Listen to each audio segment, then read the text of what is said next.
Welcome to the Limitless Leaders Podcast. This is a show where my guests and I explore and expand on all things mindset, leadership, and communication. On the show, I interview inspiring leaders, business owners, and entrepreneurs from all walks of life, where they share their stories, experiences, and lessons. This is a podcast for you if you're looking to learn, grow, and accelerate your life, career, and who you are.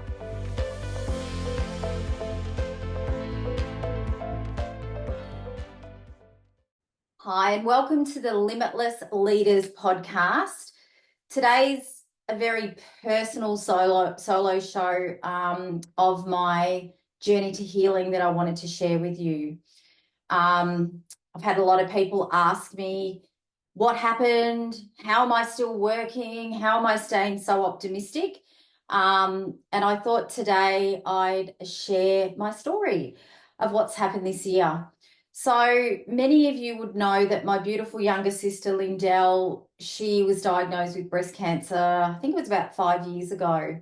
And she's in the clear now, has some other issues, but I've been very diligent in having a mammogram every year. And in Australia, it's not really mandatory to have one until you're 50. So being my sister was diagnosed at 45, I've been having them yearly. And my mammogram in December was clear. I don't have the gene that she has, the PALB2 gene. So I've just never thought cancer would enter my world for me personally. Early in the year, I noticed I had a really sort of sore and swollen armpit on my right side. And, we all know when we get run down, our glands come up. So I sort of ignored it, knew I'd had a clear mammogram and thought I was just run down. Fast forward to late March, and I was just having a checkup with a doctor about something else. And I said, can you check my armpit? And I could hear this voice. I've always had very strong intuition, and I could just hear it was a man's voice going, check your armpit, check your armpit. So the doctor said, she was lovely. She said, come back in, I'll have a look, go and get an ultrasound, but you should be fine. So a week later, I got in for an ultrasound, and to be quite honest, the radiographer was a young girl and she was quite teary, and I thought, oh gosh, what's going on? So I had to go through Easter without knowing anything, but all I was told was be prepared. So I thought, why ruin the Easter break, me being me, and got through Easter and went in and had a biopsy just after Easter this year. The biopsy showed that I have cancer in, I think it's 22 lymph nodes in my right side and in this right side of my breast. So after lots of scans to check it hadn't gone anywhere else, I started chemo within 2 weeks. So it's been a massive journey. I've had 6 chemos. They were 3 weekly, but they were almost a day in each. Very strong chemo. And as I record this, I'm about to go in for surgery, and then the pathology from that will determine how much radiation and Herceptin I need. But I always look at the gift in things, and it is challenging sometimes when, you get sick, and I'm not one of those people that gets ill, and you go, what is the gift in this? But a very close friend of mine, one of her friends works in the breast cancer network, and I'm happy to give a big shout out to Vicky Durston. I called her the week that I was diagnosed, told her everything and said, I don't know where to go, what to do, how to navigate this. And she said, these are the people I'd see. This isn't who I'd see. One of the chemotherapies that I had to have isn't funded, and very serendipitous, Medibank Private are funding it at the moment. So she helped me with that. So it just shows your support network can make a big difference. On this podcast, I want to thank everybody that's reached out, gifts, messages, soup at my door, come to chemo. my husband and I have just been overwhelmed with the support. We've got a lot of friends, and I'm a big giver, and that's why he says you have so much support, because people love you. But it's been just beautiful, and it's really helped knowing that people are there on my journey. So yeah, so we'll see, what's going to be happening next. But during the week I was diagnosed, it was April the 3rd, and I remember that date because my husband lost his close friend and my sister collapsed. She has diverticulitis like I do. She didn't know that. Her bowel burst and she's had lots of complications. And I thought, what else could possibly happen? But in that week, I didn't really get time to process that I have breast cancer. And I don't know if that was good or bad, but I really haven't had a meltdown. I don't say I'm fighting cancer. I say I'm on a journey to health. A good friend of mine said to me, anything you fight, fights back.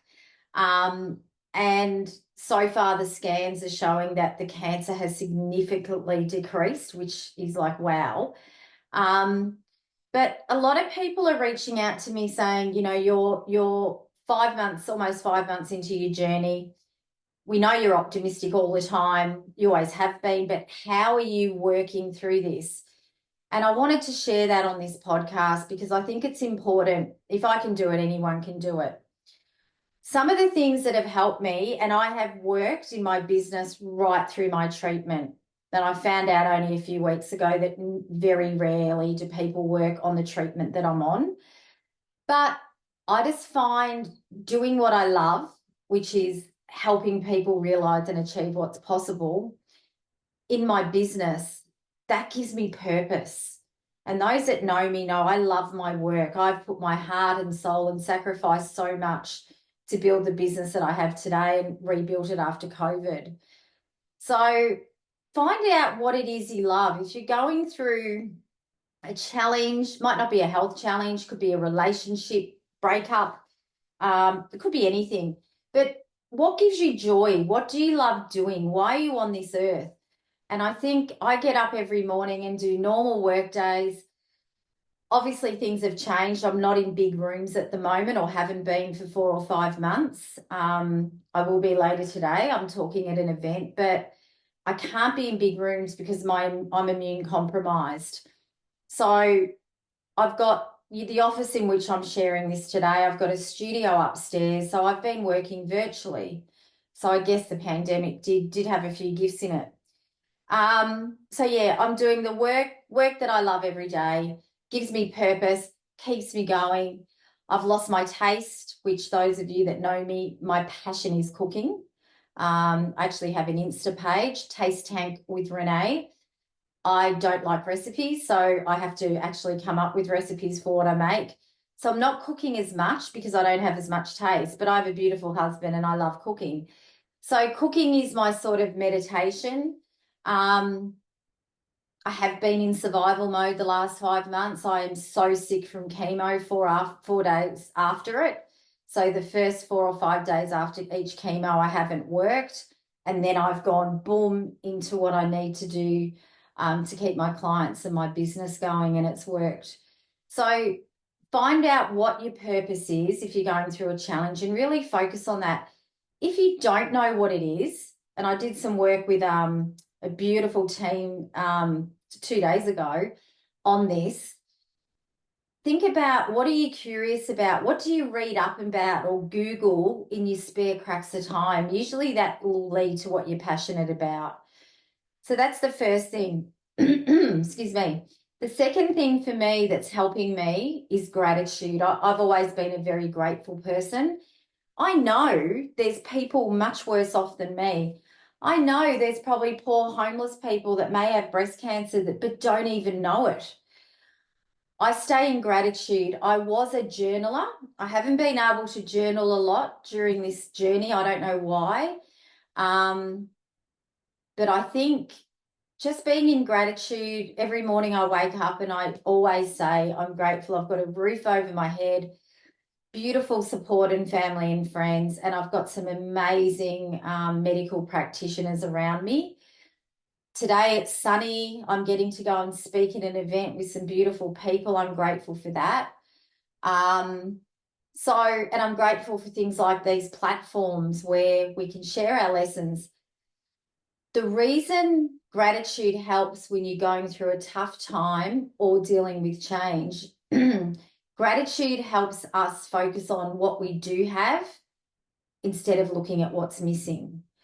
So if you're feeling a bit down and out, or you're even feeling a bit behind on a project at work, look at what you have done and be grateful for that, opposed to what you haven't done. The other lesson I'm learning the hard way is receiving. I'm a giver. I love giving. I'm not so much a receiver. And I remember hearing a metaphor, the ocean goes out in waves, it gives, but it's got to receive to go back out. And I think that's a great metaphor for giving and receiving. So, when I was diagnosed and people were dropping off food, I was texting them going, no, I'm okay, you're busy. And then a few months into my journey, I was like, it's actually rude and insulting. They want to help. So changing my sort of mindset around that you do have to receive, not just give. And I still struggle with it. I'm being really straightforward. But yeah. The other thing is normality. Bringing in normal things keeps me going. I remember 2 weeks after I was diagnosed and, I had to tell all my clients everything was virtual, and most of them have been amazing. I drove down to get my car serviced, and it was 7 a.m. The sun was shining, had the sunroof open. I like Taylor Swift. I don't love her, but she was on the radio. I was singing, and I was actually just like, wow, this feels so normal, getting out of the house and just driving and being outside. So bringing normality, it helps us have stability. So whenever you're going through change or challenge, do some normal things that give you a bit of a routine. And I will say that has helped me immensely. A friend bought me some 6 weeks to have a cleaner come and clean my house. It's a bit sad, but I've actually always loved cleaning. I don't know why. It's sort of like the end of the week, start of the weekend. But I realised where I'm at right now, cleaning gives me something I have control over, something I can control. So I'm so grateful for the present, but I haven't used it because at the moment I'm doing the things that serve me the best, which is really important.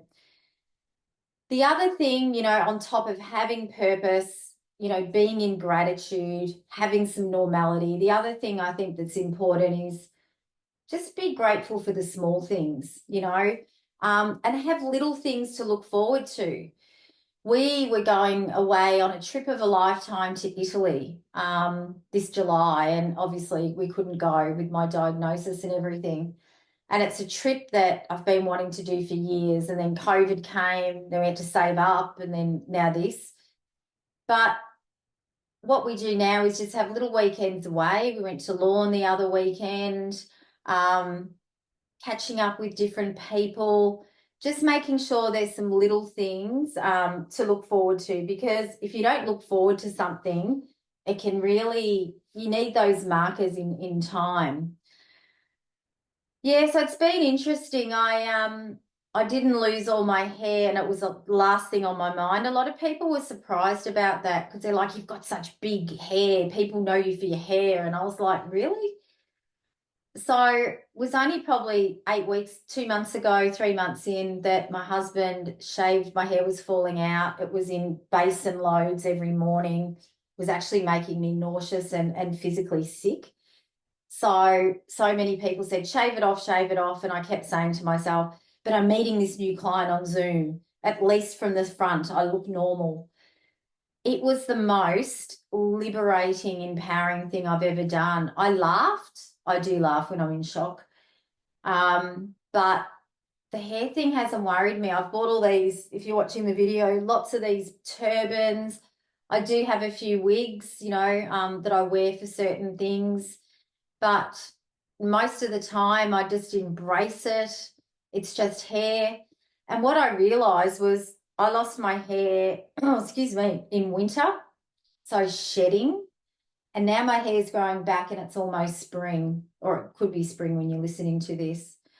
So I find that really interesting, going from shedding and letting go to growth. So, there's a lot of things that have helped me through, and I'm not saying I have any superpower. I am always optimistic, I will say that. Um, and, those of you know, in any role and in leadership and in life, optimism is so important. It differs to positivity. So positivity is really in the moment. I'm feeling positive. So it's good temporarily, but optimism's about having hope for now and the future. So it sort of has a bit more of a longevity. Some really cool things have happened though, so you got to take the good with the bad. My book's gone into Vietnam and being translated into Vietnamese, and it's doing well in India. So it's great that the message is out there. I haven't really read my book since I wrote it, probably like most authors, but I've gone back to different chapters, especially the gift of optimism, because I always practice what I preach, and reading it again really reinforced, to ask myself every day, what makes me optimistic? That question alone makes you optimistic. And I've got a lot of teams that ask that at the start of their catch-ups. What makes you optimistic? And it can be something small. Excuse me. So yeah, there's a lot of learnings. I'd say I'm relearning a lot of things. You know, Probably 2 out of 4 weeks I felt like I'm in lockdown again because I'm in my studio. But now chemo's finished and hopefully surgery will go well. And then my treatment will be quite intense for a few weeks, and then it's 3 weekly for another few months. So we'll hopefully get my taste back, and all the awful symptoms and side effects of chemo, and anyone out there listening who's been through chemo, I take my hat off to you. I thought I understood it because of my sister going through it, but she went through it in COVID. So, and I wasn't there every time. So I really admire anyone that's been through it, because the week after chemo or 2 days after chemo, blood noses, no taste, headaches, diarrhea, aching to the point, if I wear jeans, which I don't often, the seam of the jean bruises me. Obviously losing all your hair.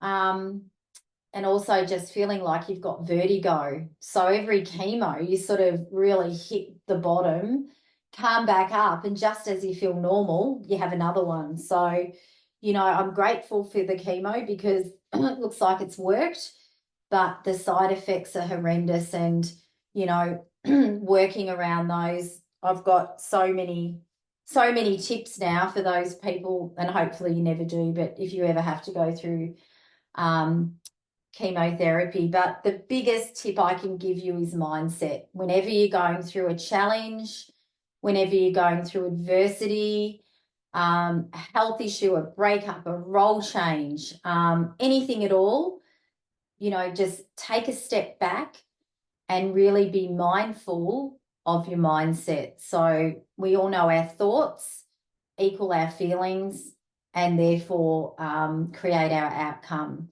So if I was moping around going, I've got cancer, even saying that word, I don't say it a lot, it triggers me. Then I go, oh, Jesus. And then I feel a bit anxious. And then the outcome could be I go in a downward spiral. Instead, I just say I've got a blip that I'm getting healthy to eradicate.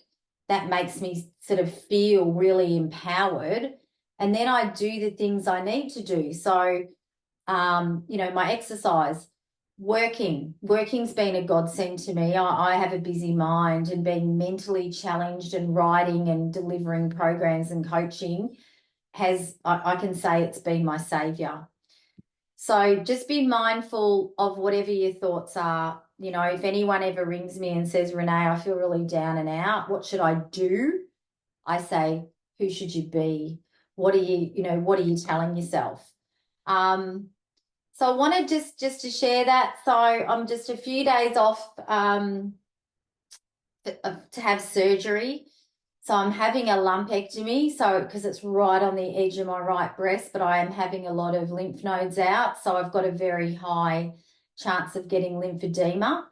So I saw a lymphedema specialist yesterday. I'd never heard of lymphedema, but it's where all the fluid in your arm has nowhere to go because you don't have lymph nodes. And it's quite dangerous because you lose your immune system in that arm. So lots to get through still, and I definitely know I've just got through probably the first of, I think, 4 big chapters. But I just wanted to check in and, thank everyone for their support and those of you that have reached out. And I've had a lot of emails and messages from people I've never met that, have seen bits of my story here and there. So I want to say thank you. As always, we've got lots of exciting authors, business owners, CEOs, and people from all walks of life coming up on our next few episodes.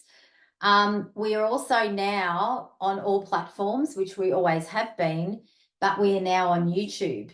So, which is awesome because I've always recorded videos with my interviews as well as audios. And I think if you're visual, I know I am. You can sometimes tune in or you can view. So stay well out there. Look after each other. Love your feedback on this particular solo show, and I'll probably do another one of these in a few months' time. But thanks for listening wherever you are in the world. And, if you are looking for any team leadership or one-on-one coaching programs, make sure you go to reneegiarrusso.com and go under programs, and you'll see we've got some amazing programs. And also I will be running the face-to-face Cook and Connect retreats October, November, December at the beautiful Billanook Winery up at Yarra Valley. So that's a 1-day team retreat. We've booked a few in already. Get your team together. We do a cooking class, cook a 3-course beautiful Italian meal, sit down and have lunch. And then the afternoon is curated around what you want for your team. So it could be well-being, and we can bring all that in, or it could be around team collaboration, leadership, communication, whatever it is for you. So we're taking bookings now. I think we've got 3 possible retreats that we can do because we've got a few booked in. But just go to programs on my website, team building, and you'll see the Cook and Connect retreat there. Stay well wherever you are in the world, and thanks for watching or listening.